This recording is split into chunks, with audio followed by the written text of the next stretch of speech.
Perfecto. Bueno, entonces, como dijo Santiago, vamos a revisar la nueva clasificación de obesidad propuesta en el 2025 por un consenso publicado en The Lancet. Como introducción, vamos a hablar primero del problema, ¿sí? Por el cual se realizó este consenso. Entonces, la Organización Mundial de la Salud reconoció la obesidad como una enfermedad en 1948 y la Clasificación Internacional de Enfermedades la define como una enfermedad crónica compleja y tiene su propio código de enfermedad, ¿sí? Sin embargo, a pesar de que desde hace mucho tiempo se define como enfermedad, sigue siendo un tema bastante controversial porque el que se considere una enfermedad implica un escenario de todo o nada. Es decir, uno dice, el paciente está enfermo o no está enfermo, el paciente tiene hipertensión o no tiene hipertensión, tiene diabetes o no tiene diabetes.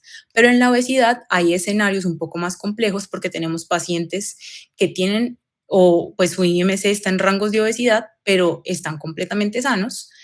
Hay pacientes que sí tienen manifestaciones clínicas y no tienen ninguna otra enfermedad, entonces podemos asociar esas manifestaciones clínicas a la obesidad. Y hay otros escenarios donde la obesidad hace parte de otras enfermedades, por ejemplo, el síndrome de Cushing o alguna medicación, como algunos medicamentos psiquiátricos, ¿sí? Entonces, aunque existe suficiente literatura sobre pacientes enfermos por obesidad, esta se sigue considerando y tratando como un factor de riesgo para múltiples otras enfermedades, más que como una enfermedad propiamente dicha. Y la explicación la podemos ver en este diagrama. Entonces, ¿por qué? Una enfermedad o cuáles son los elementos de una enfermedad. Primero, que tenga una causa, una etiología específica. Esa etiología me va a generar una fisiopatología con mecanismos específicos que van a alterar el funcionamiento de los órganos, ya sea de forma funcional o estructural, y ese compromiso orgánico me va a llevar a unas manifestaciones clínicas específicas de esa enfermedad.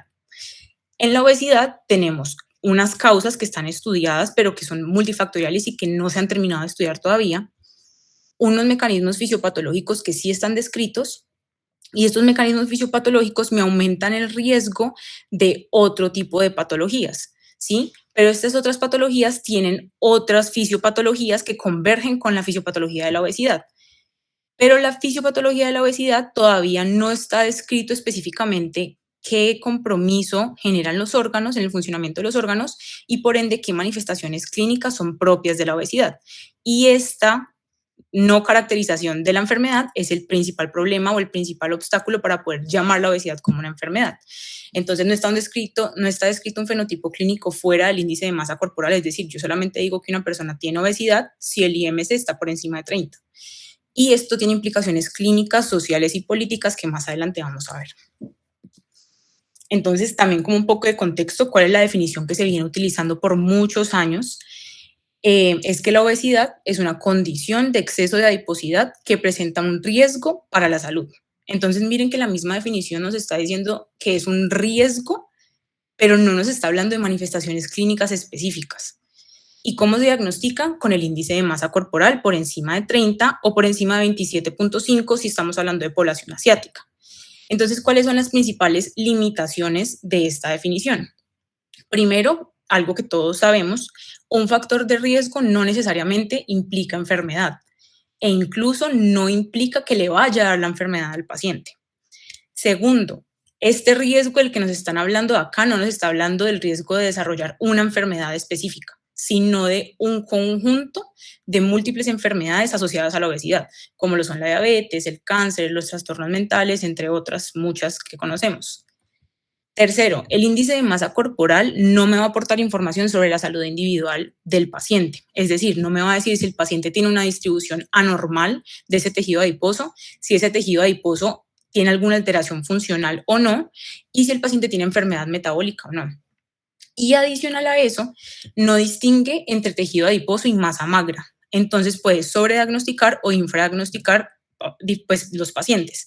Puede sobrediagnosticar, por ejemplo, obesidad en los deportistas. ¿Por qué? Porque el índice de masa corporal les va a dar por encima de 30, pero les va a dar por encima de 30 porque tienen mucho músculo, mucha masa magra y no porque tengan tejido adiposo en exceso. Es más, el porcentaje de grasa corporal de ellos en realidad va a ser bajito. Y puede infradiagnosticar pacientes como los adultos mayores, que son pacientes que el índice de masa corporal les va a dar debajo de 30, pero son pacientes que sufren de sarcopenia, han perdido mucho músculo, entonces el porcentaje de grasa es más alto del que debería ser. Entonces, en estos casos, el riesgo de sobrediagnosticar a los pacientes o de infradiagnosticar a los pacientes es que o se retrasa el tratamiento para algunos o sobrecargamos al sistema de salud. Por esta razón, el consenso pues, nos habla de otras medidas antropométricas que tenemos que considerar y que se han estudiado que predicen un poco mejor ese tejido adiposo en exceso, específicamente el perímetro abdominal y el porcentaje de grasa corporal. El perímetro abdominal suele predecir muy bien la grasa visceral y el porcentaje de grasa corporal, pues digamos que es como el mejor, pero es un poco difícil de acceder en la práctica clínica porque tiene que medirse por DEXA o por bioimpedancia. También nos hablan de biomarcadores, como lo son los triglicéridos, que junto con el perímetro abdominal también es muy buen predictor de este tejido adiposo en exceso. Teniendo esto en cuenta, y esta frase la saco directamente del documento, donde resumen el problema principal y la razón por la cual hicieron el consenso, es que la definición actual de la obesidad no ofrece una caracterización clara de la enfermedad que provoca. La descripción del efecto clínico se centra en los riesgos asociados a la adiposidad de desarrollar otras enfermedades, es decir, entidades clínicas distintas con su propia fisiopatología, manifestaciones clínicas, evolución y pronóstico. Esto impide un diagnóstico preciso, lo que representa un obstáculo importante para considerar la obesidad como una enfermedad. Entonces, así, pues considerando esto, hablemos ahora sí del consenso. Fue publicado en marzo del año pasado por la revista The Lancet. Se reunieron 58 expertos internacionales que representaban diferentes nacionalidades y especialidades. Dentro de las especialidades habían varias especialidades médicas como medicina de la obesidad, endocrinología, medicina interna, pediatría y también otras profesiones como nutrición, psicología, salud pública, y también incluyeron 2 personas que han vivido la experiencia de tener obesidad o, en otras palabras, han sido pacientes, ¿sí? Se tuvieron reuniones mensuales entre el 2022 y el 2024 y el objetivo del consenso fue definir la obesidad clínica e identificar criterios pragmáticos para su diagnóstico. También les pongo acá cómo ellos decidieron calificar el grado de consenso que lograban ante cada afirmación. Entonces, se consideró un consenso si la afirmación tenía más del 66% de los participantes de acuerdo, y eso se clasificaba como grado C. Si el consenso era de 78 a 89 como grado B, de 90 a 99 como grado A, y si era del 100%, era una decisión unánime. Entonces, ya antes de entrar en la propuesta que ellos hicieron, vamos a hablar un poco de las perspectivas que nos menciona el consenso, que son importantes. Primero están las perspectivas de las personas que viven con obesidad. La mayoría percibe que la pérdida de peso es su responsabilidad. Solo el 50% creen que su peso puede llegar a afectar su salud futura. Y eso es una estadística bastante preocupante porque generalmente el personal de salud lo ve como un porcentaje mucho más alto. Las barreras más grandes que ellos ven para bajar de peso es la falta de motivación y el ejercicio. Hay un estudio en Canadá que mostró que no hay un correcto seguimiento médico. Este estudio se hizo con 2.545 participantes y de estos 2.000 participantes, solamente 28% que fueron diagnosticados con obesidad les pusieron una cita de control. Entonces, pues esto también es como una queja de parte de los pacientes. Mencionan que ellos prefieren las intervenciones en el estilo de vida que el manejo médico, llámese farmacológico, quirúrgico. Y hay una consistencia global de estas opiniones porque hay muchos estudios que se han realizado en diferentes lugares del mundo que muestran las mismas opiniones de estas pacientes. Vamos ahora con las opiniones del personal de salud. Aunque el personal de salud cree y sabe que hay varias variables que contribuyen, se piensa o se cree comúnmente que la inactividad física es la que más aporta al desarrollo de la obesidad. Adicionalmente, hay una percepción o describen a estos pacientes como poco atractivos, poco colaboradores y extraños o raros. 75% de los médicos consideran que una reducción del 10% del peso sería suficiente para generar una mejoría clínica. Y estos sesgos que acabo de mencionar se ven en múltiples profesiones, no solamente en la profesión médica, se ve en fisioterapia, en enfermería, en psicología, en nutrición, en todo el gremio, digamos, de la salud. Estos sesgos generan barreras en la atención en salud de muchas maneras. Un ejemplo de los que mencionan es que menos del 1% de los candidatos a cirugía bariátrica son remitidos a cirugía, ¿sí? Y este es uno de los ejemplos que se ha estudiado. Mencionan también barreras en la atención al tamizaje del cáncer, como tamizaje de mama, tamizaje de próstata. Hay mayor como renuencia de los médicos a realizar citologías o tactos rectales e incluso a realizar reanimación cardíaca en un paciente obeso. Y las consecuencias de estos sesgos y de este estigma, ¿cuál es? Pues que hay un estigma sobre la responsabilidad personal y el estilo de vida que lleva el paciente. Y eso sumado a que hay una inexistencia de la entidad clínica específica de la obesidad, nos lleva como gremio médico a que esta enfermedad no se vea con urgencia. Es decir, llega un paciente, uno pone sí, tiene obesidad, pero no, pues realmente no se hace mucho al respecto, más allá de decirle hay que bajar de peso. No se le indica cómo, no se hace una cita de seguimiento, porque no se le ve con urgencia. Y pongo estos asteriscos acá para llamar la atención de algo que también llama la atención en el consenso, y es que hay otras enfermedades que también están ligadas al estilo de vida, pero que sí se perciben como urgentes. Entonces, por ejemplo, el cáncer de pulmón, sabemos que uno de los factores de riesgo más importantes es fumar. Y fumar es una decisión o un hábito del estilo de vida de la persona. Sin embargo, cuando una persona es diagnosticada con cáncer de pulmón, a esta persona generalmente no se le retrasa el tratamiento, y el estigma que hay sobre ellos no es tan marcado como en la obesidad. Otro ejemplo, la cirrosis alcohólica. Se sabe que el factor de riesgo principal son los pacientes que han consumido mucho alcohol, pero de nuevo, esto no retrasa la atención de ellos, a diferencia de los pacientes que tienen obesidad. Entonces ahí vemos una gran, pues algo para reflexionar como gremio de la salud. Ahora sí hablemos de la nueva propuesta. Primero, las definiciones. Ellos nos hablan de que decidieron dividir la obesidad en dos categorías. Una es la obesidad clínica y la otra es la obesidad preclínica. La obesidad clínica se define como una enfermedad crónica, sistémica, caracterizada por la alteración en la función de los tejidos, órganos o la función del individuo, causada por un exceso de tejido adiposo con o sin función normal. Mientras que la obesidad preclínica es un estado de exceso de adiposidad con o sin función normal, pero con funcionalidad de los tejidos y de los órganos preservada.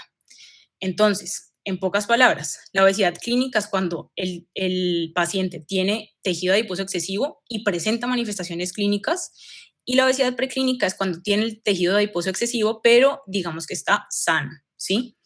La obesidad clínica pues debe cumplir con el parámetro antropométrico, que es el del tejido adiposo, y con un parámetro clínico. La preclínica solamente con el parámetro antropométrico, y conlleva un riesgo implícito de presentar obesidad clínica u otras enfermedades, ¿sí?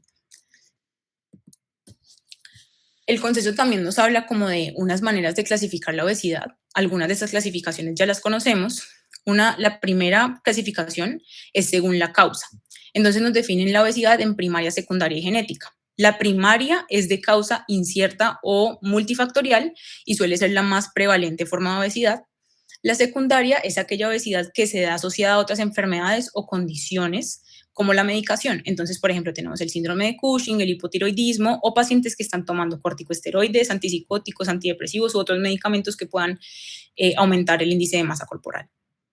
Y tenemos la obesidad genética, que tiene que ver con esas condiciones genéticas que se saben y ya están estudiadas, que una de las manifestaciones clínicas es alteraciones en el comportamiento alimentario. Entonces son pacientes que suelen tener hiperfagia, pero hace parte del síndrome genético que tienen. Entonces nos dan ejemplos como el síndrome de Prader-Willi, la deficiencia congénita de leptina, mutaciones del receptor 4 de melanocortina, entre otros. Tenemos una segunda clasificación según el fenotipo. Entonces está la obesidad androide y genoide. La androide suele ser más prevalente en pacientes masculinos y se caracteriza por una obesidad más abdominal, más visceral, más central.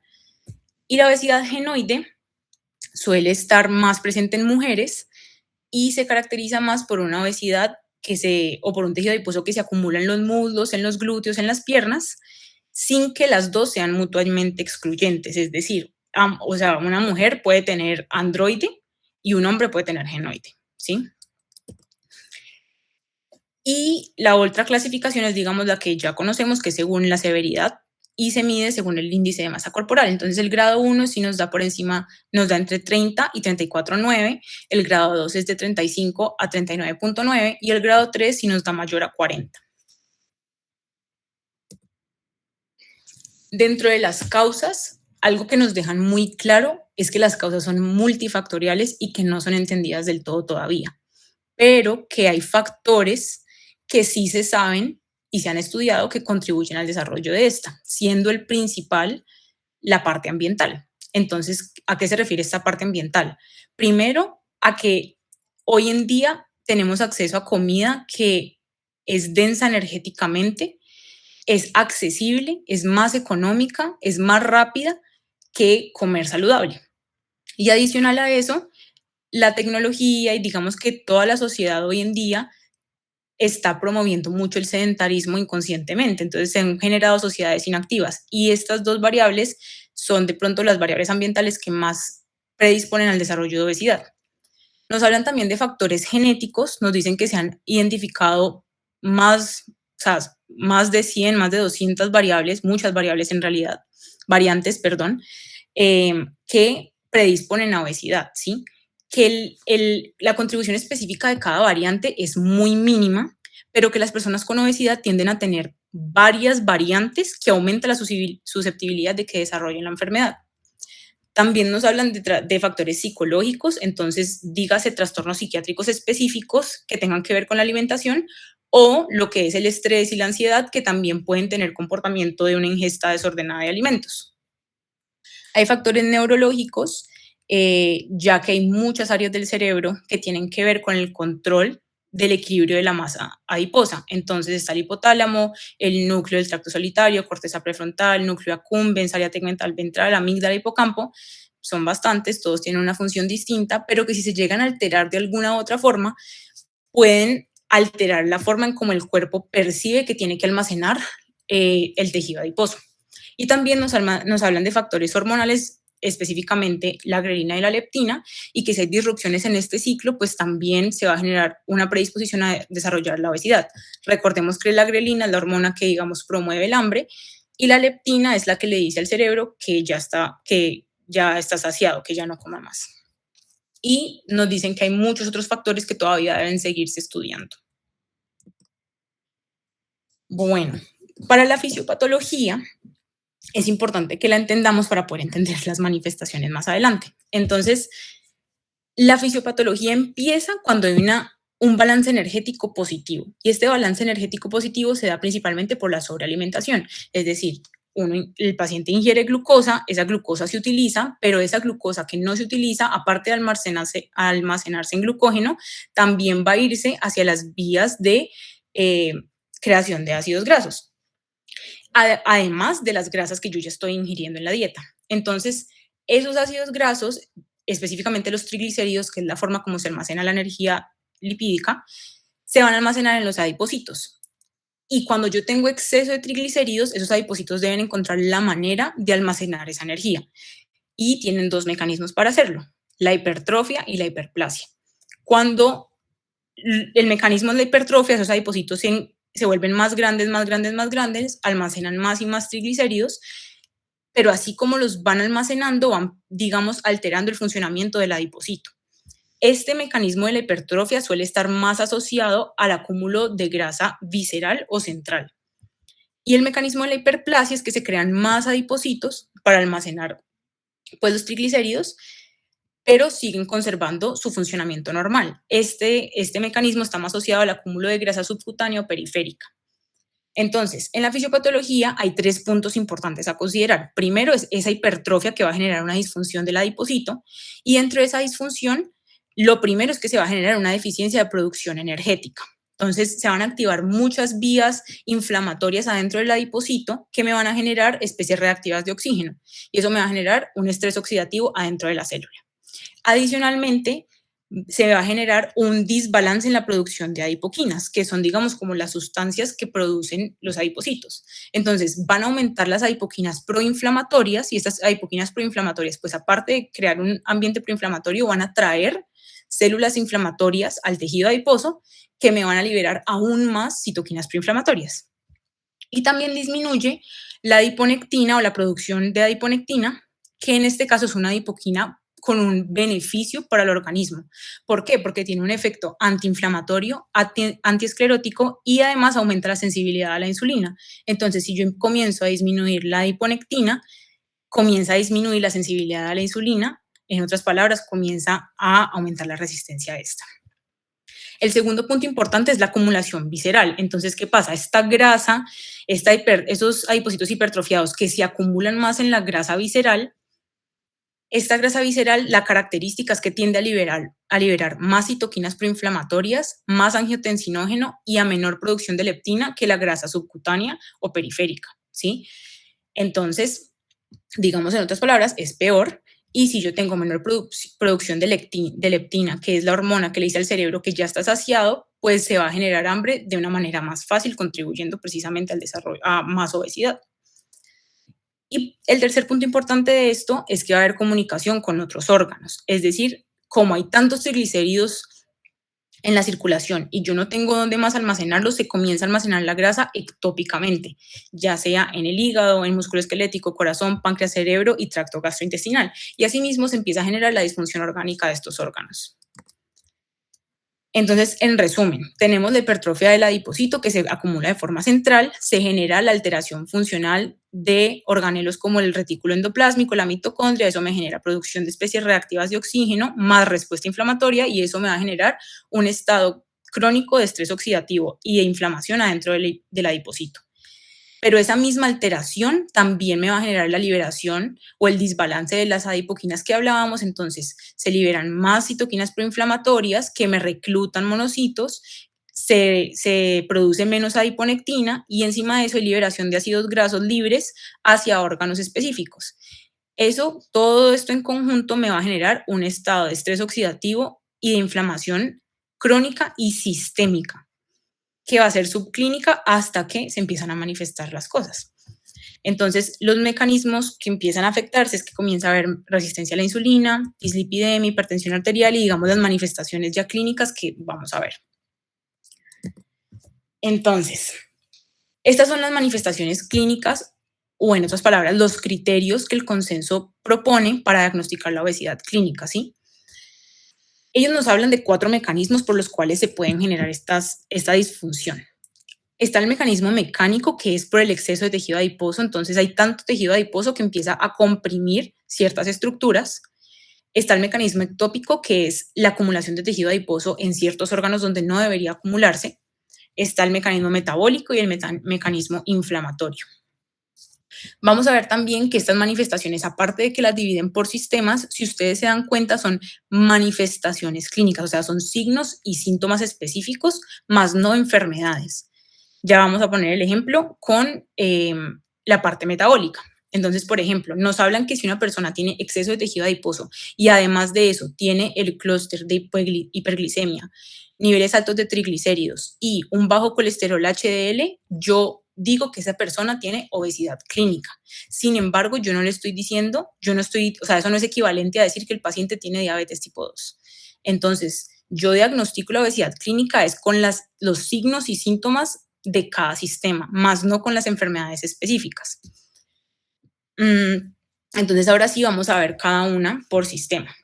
En el sistema nervioso central se puede empezar a generar pérdida de visión o cefaleas recurrentes o ambas por aumento de la presión intracraneal. En las vías respiratorias altas puede haber apnea o hipopnea del sueño. En el sistema respiratorio puede haber lo que es disnea de esfuerzo, sibilancias, hipoventilación. En el sistema cardiovascular hay bastantes manifestaciones, entre ellas signos y síntomas de falla cardíaca, sea izquierda o derecha. Puede haber fibrilación auricular crónica o recurrente. Puede haber hipertensión pulmonar, hipertensión arterial o trombosis venosa profunda o trombosis pulmonar recurrente. A nivel del metabólico, pues ya lo dijimos, el clúster de hiperglicemia, hipertrigliceridemia y bajo colesterol HDL. A nivel del hígado, nos hablan de una esteatosis hepática no asociada al alcohol. A nivel renal, nos hablan de manifestaciones como microalbuminuria y fracción de eyección reducida. A nivel reproductivo, en las mujeres puede haber oligomenorrea, anovulación, síndrome ovario poliquístico, y en los hombres hipogonadismo hipogonadotrópico. A nivel del sistema urinario, nos hablan de que la obesidad puede generar incontinencia recurrente o crónica, tanto en hombres como en mujeres. Y en hombres puede generar también síntomas de infección urinaria. A nivel musculoesquelético, tenemos dolor en la rodilla o en la cadera crónico y severo asociado a rigidez de las articulaciones y disminución del rango de movilidad. Y a nivel linfático también tenemos un linfedema que también me genere dolor crónico y disminución del rango de movilidad. Si ven, todos estos pues se dividen por sistemas. Incluyen un criterio adicional que son las limitaciones de las actividades de la vida diaria. Entonces, llámese bañarse, vestirse, trasladarse, alimentarse, todas estas que generalmente se miden o cobran mucha importancia en geriatría, van a cobrar también mucha importancia acá, porque si la obesidad puede que el paciente no tenga ninguna manifestación de orgánica, pero si esa obesidad le está afectando las actividades de vida diaria, yo digo que el paciente tiene obesidad clínica. Otras manifestaciones que incluye el consenso, pero no lo incluyen como criterios diagnósticos, está el intértrigo en la piel, que es un edema como de los pliegues de la piel, y ese edema puede predisponer a infecciones. Está el cáncer, sabemos que la obesidad predispone a más de 10 tipos de cánceres distintos. Y están los trastornos mentales, que nos hablan de que todavía no se ha podido establecer una relación causal entre los trastornos mentales y la obesidad, sino más bien una asociación, y que la relación puede ser bidireccional. Es decir, un ejemplo, una persona con depresión tiene mayor riesgo de desarrollar obesidad, y asimismo una persona con obesidad tiene mayor riesgo a desarrollar depresión. Acá también vemos las manifestaciones clínicas, pero escritas, y vemos al lado el grado de consenso que tuvo cada manifestación, pues, en el documento. Para el diagnóstico, nos lo dividen en 3 etapas. Una etapa que anteriormente no estaba, que es el tamizaje. Entonces, si caemos en cuenta acá, vemos que el índice de masa corporal lo vamos a dejar únicamente para el tamizaje y pues para clasificar la severidad. Si ese índice de masa corporal del paciente nos sale por encima de 30, pasamos a la segunda etapa, que es la evaluación del tejido adiposo. O en otras palabras, confirmar ese exceso de tejido adiposo. ¿Cómo lo vamos a confirmar? Con medidas antropométricas adicionales. Llámese el perímetro abdominal, la relación cintura-cadera, otras que hay, o medir directamente el porcentaje de grasa corporal, pero pues como dije anteriormente, este es menos accesible en la práctica clínica porque tiene que ser con equipos especializados. Si estas medidas antropométricas no nos confirman lo que nos decía el índice de masa corporal, yo digo que el paciente no tiene obesidad y evalúo porque el índice de masa corporal salió elevado. Por otro lado, es importante también saber que hay una excepción. Si el índice de masa corporal sale mayor a 40, no es necesario confirmar ese exceso de tejido adiposo, ¿sí? Podemos pasar directamente a la tercera etapa, que es la evaluación de la obesidad clínica. Entonces aquí vamos a empezar por una historia clínica completa, un examen físico, y luego nos abren 3 posibles escenarios. El primer escenario es que el paciente no tenga ni signos ni síntomas ni limitación en las actividades de la vida diaria. En este caso diríamos que tiene un exceso de tejido adiposo, pero como no tiene manifestaciones clínicas, no está enfermo, le diagnosticamos obesidad preclínica, ¿sí?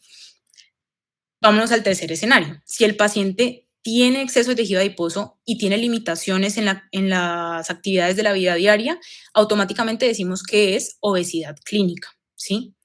Y el segundo escenario nos habla de que tenga exceso de tejido adiposo y que tenga una disfunción orgánica manifestada en la lista de manifestaciones clínicas que ya les di anteriormente.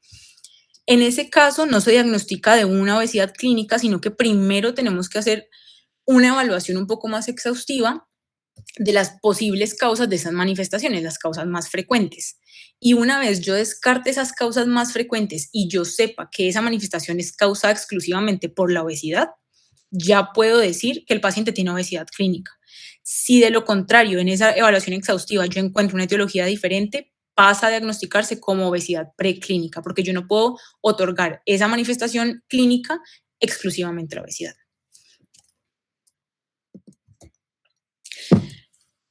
El consenso no nos habla mucho del tratamiento, ellos hablan que eso está fuera del objetivo que ellos querían, pero sí nos hablan del objetivo del tratamiento según cada uno de los diagnósticos. Nos dicen primero que siempre debe ser individualizado según el riesgo que tiene el paciente, porque a pesar de que hay pacientes que van a tener obesidad clínica o obesidad preclínica, pueden tener riesgos diferentes en cada una de las categorías. Entonces nos dicen que en la obesidad preclínica nuestro objetivo va a ser reducir el riesgo que esto supone para la salud. En otras palabras, buscar reducir el peso. Esto lo vamos a hacer ya sea con estilos de vida, con manejo farmacológico, manejo quirúrgico, y no podemos olvidar el manejo psicológico, ya sea porque el paciente tenga trastornos mentales propiamente dichos o porque muchas veces estas personas se pueden beneficiar de terapia psicológica que les ayuden a modular esas conductas alimentarias que tienen. Entonces acá el objetivo o digamos el manejo va a ser profiláctico o preventivo, ¿sí? En la obesidad clínica, el enfoque del manejo va a ser más terapéutico. ¿Por qué? Porque ya tenemos manifestaciones clínicas, o sea, tenemos un estado objetivo y subjetivo de enfermedad. Entonces acá va a ser intervenciones terapéuticas buscando reducir o que esas manifestaciones clínicas se entren en remisión. ¿Con qué? Con estos mismos, digamos, terapias que tenemos, ya sea estilo de vida, farmacológico, quirúrgico y psicológico. Hay que abarcar también una terminología importante que nos mencionan en el consenso, que la idea es que empecemos a utilizar estas palabras cada día más en la práctica clínica, entendiendo el sentido de ellas. Entonces, primero nos hablan de qué es una comorbilidad. Son condiciones que coexistan con la enfermedad en el mismo paciente, con la obesidad en el mismo paciente, pero que no tienen una relación causa-efecto o una convergencia fisiopatológica, es decir, que no estén relacionadas, ¿sí? Entonces, por ejemplo, el paciente tiene obesidad clínica y adicionalmente, no sé, tiene síndrome de Sjögren. Luego están las enfermedades relacionadas con la obesidad, que son enfermedades que suelen presentarse con la obesidad, pero que tienen un mecanismo fisiopatológico similar o que pueden converger fisiopatológicamente en algún momento. Llámese diabetes tipo 2, el cáncer, la hipertensión, estas enfermedades que generalmente sabemos que tener obesidad predispone a tenerlas. Tenemos también el término de complicaciones de la obesidad, en este caso, sería un daño de órgano blanco o disfunción potencialmente fatal causadas por la obesidad clínica, y ellos proponen que la remisión de obesidad clínica, aunque no tiene criterios específicos y deberían realizarse estudios para poder proponer unos criterios específicos que nos digan cuándo el paciente está en remisión, nos dicen que en sus palabras o lo que ellos creen es que si la obesidad clínica se diagnostica por manifestaciones clínicas, entonces la resolución la remisión de la obesidad clínica pues debe ser la resolución de esas manifestaciones clínicas, ¿sí? Resalto aquí algo importante, y es que para las enfermedades relacionadas con la obesidad, llámese diabetes, hipertensión, las que mencionamos, remisión de la obesidad clínica no implica cura. Es decir, yo puedo tener un paciente que llega con exceso de tejido adiposo, se le mide metabólicamente los diferentes paraclínicos, sale con hiperglicemia, con hipertrigliceridemia, con bajo HDL, y yo con eso diagnostico obesidad clínica. Pero adicionalmente se le realizan, digamos, otros exámenes, otros paraclínicos que me ayuden a diagnosticarle la diabetes. Entonces, se le diagnosticó diabetes, que es una enfermedad relacionada con la obesidad. Yo le doy el tratamiento, le controlo la dislipidemia, le controlo el azúcar, y por ende esas manifestaciones clínicas metabólicas que él tenía ya no van a estar. Entonces ahí yo puedo decir que hay remisión de la obesidad clínica. Sin embargo, yo no puedo decir que hay cura de la diabetes, porque probablemente él va a tener que permanecer con ese tratamiento por el resto de su vida. Entonces tener eso en cuenta, que remisión no es igual a cura para las enfermedades relacionadas con la obesidad. Ya para ir terminando, están las consideraciones del consenso como unas limitaciones y fortalezas que ellos nos mencionan. Dentro de las limitaciones es que hay factores culturales, sociales y políticos que afectan cómo se ve la obesidad y cómo se prioriza la obesidad en cada país. Y esto pues va a conllevar a que hayan retos propios de cada país que deben sobrellevarse. Otra limitación es que la mayoría de los profesionales que participaban en el consenso eran de altos ingresos, dígase Estados Unidos, Canadá y Europa. Y esto pues obviamente, digamos que implícitamente lleva a un contexto de alta disponibilidad de recursos, que otros países tal vez no van a tener y ellos van a tener que enfrentarse a ciertos retos para poder acoger este consenso. Y la última limitación que mencionan es que un número pequeño de participantes que tenían la perspectiva de pacientes, que fueron 2, y que les hubiera gustado poder incluir más pacientes que pudieran, digamos, dar sus puntos de vista sobre esta enfermedad. En las fortalezas mencionan que, aunque la obesidad clínica y preclínica son enfermedades muy heterogéneas y controversiales, estos criterios proponen una solución práctica a un problema complejo. Entonces es un punto de partida. También mencionan que el consenso fue revisado por múltiples comunidades médicas y comités científicos internacionales antes de ser publicado, precisamente con la intención de que esto pueda ser acogido pues, globalmente. Y nos dicen finalmente en las conclusiones que la intención de ellos, y ellos aspiran a que el término de obesidad clínica pueda mostrar que la obesidad puede llegar a ser una enfermedad seria y severa, y no simplemente un estilo de vida. Entonces, que esto ojalá pueda tener consecuencias en las políticas públicas de cada país para que se priorice más la enfermedad, en la práctica clínica para que el gremio de la salud lo trate con más seriedad y con mayor urgencia, y que pueda disminuir un poco el estigma que contribuye a generar esas barreras en la atención a salud de estos pacientes. Como futura investigación o los gaps en la literatura o pues que faltan en el consenso, nos mencionan que ojalá se pueda estadificar la obesidad clínica, ya que, como vemos acá en esta gráfica, digamos que la obesidad preclínica y clínica son un continuo, ¿sí? Y yo puedo tener un paciente que esté en este momento acá, o que esté acá, o que esté acá. Entonces, si se lograra estadificar la obesidad preclínica y clínica, eso de pronto podría guiar un poco más los tratamientos. Nos hablan también de que se debe investigar la remisión como un resultado del tratamiento y que se deben crear criterios específicos para esta. Nos dicen que se debe investigar también qué porcentaje de grasa corporal es necesario reducir para generar una mejoría clínica y si esto varía según las manifestaciones clínicas. Es decir, es el mismo porcentaje de grasa corporal el que tiene que bajar un paciente con manifestaciones cardíacas o con manifestaciones musculoesqueléticas. Nos mencionan también que hay que seguir investigando maneras de reducir la obesidad preclínica y clínica, que actualmente se considera una pandemia. Nos dicen que hay que buscar o hacer más estudios sobre la influencia de factores genéticos y ambientales en la obesidad, especialmente en las diferentes etnias, porque eso todavía no se tiene muy claro. También buscar la razón de la discrepancia que hay entre la alta prevalencia de obesidad en familias completas con la débil asociación de factores genéticos. Entonces, entender eso por qué sucede. Mirar la opción, bueno, la literatura ya describe que hay subtipos de obesidad, eso todavía no ha sido muy acogido, pero pues ellos mencionan que ojalá se pueda seguir investigando, pensando en que hay personas con obesidad que van a presentar manifestaciones clínicas de tal tipo, otros de tal tipo, y así.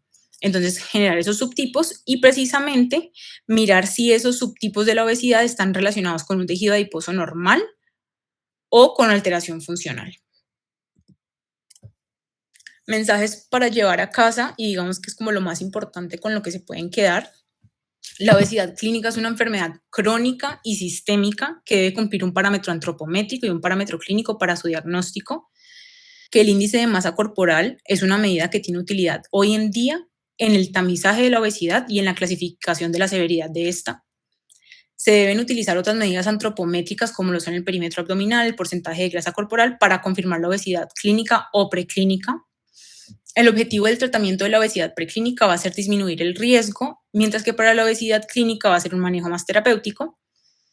La obesidad debe ser vista igual que las demás enfermedades crónicas y debe ser manejado con la misma urgencia, evitando prejuicios y estigmas, y que existen múltiples vacíos en la literatura sobre este tema. Sin embargo, tener una identidad clínica claramente caracterizada es un punto de partida.